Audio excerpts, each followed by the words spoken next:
இன்றைய தலைப்பு lost conceived death. நம்முடைய வாழ்க்கையிலே ஆசீர்வாதம் பெற்றிருக்கிற நாம் நம்முடைய வாழ்க்கையிலே மாமிசத்துக்குள்ளாய் நம்மை வளர்ப்போமே என்றால், மாமிசத்திலே நாம் விதைப்போமே என்றால், அது நம்மை சாவுக்குள்ளாய் வழி நடத்துகிறதாய் இருக்கிறது. நன்றாக வேதத்தின் பார்க்கும்போது அங்கே யாக்கோபு சொல்கிறார். யாக்கோபுக்கு எழுதின பொதுவான நிருபத்திலே நாம் பார்க்கும்படியான வார்த்தை, யாக்கோபு 1ஆம் அதிகாரம்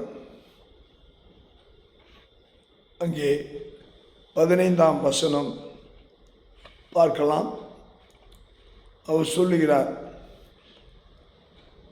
நாம் சுய இச்சையினாலே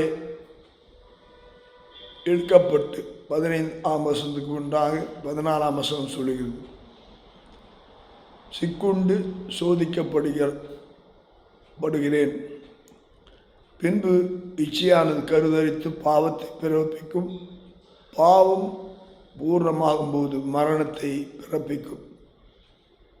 பாவம் என்பது நம்முடைய சிந்தை தளத்திலிருந்து, அதைத்தான் இச்சை என்று சொல்கிறோம். மாமிச இச்சை இழுக்கப்படும் போது சிக்கிக்கொள்கிறோம். சிக்கிக்கொள்ளும் போது நம்முடைய வாழ்க்கையிலே சோதனைகள் நிறைய வருகின்றன. இது கர்ப்பம் தரித்தலுக்கு உரியதாக இருக்குது. அந்த இச்சை கர்ப்பம் தரிக்கும்போது பாவத்தை செய்ய தூண்டுகிறது. நம்மை பூர்ணப்படும் போது மரணத்தை கொண்டு வருகிறது.